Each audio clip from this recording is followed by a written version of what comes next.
গোটেই বৰটোকোলা হয় গুৱাহাটী দীপৰ বিলত।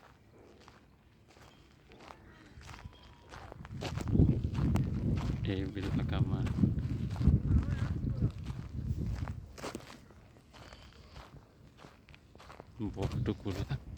বৰটোকোলা নে কি নাজানো, বাট এইটো বৰটোকোলা বুলিয়ে কৈ আছে। দেখিছে দীপৰ বিলৰ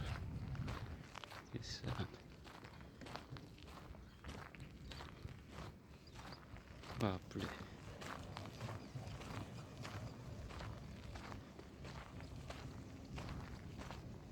গোটেইবোৰ চৰাই উৰিছে দেই এইবিলাক গোটেই, কিন্তু তাৰ মাজতে দেখিছে এইটো ডাম্পিং গ্ৰাউণ্ড।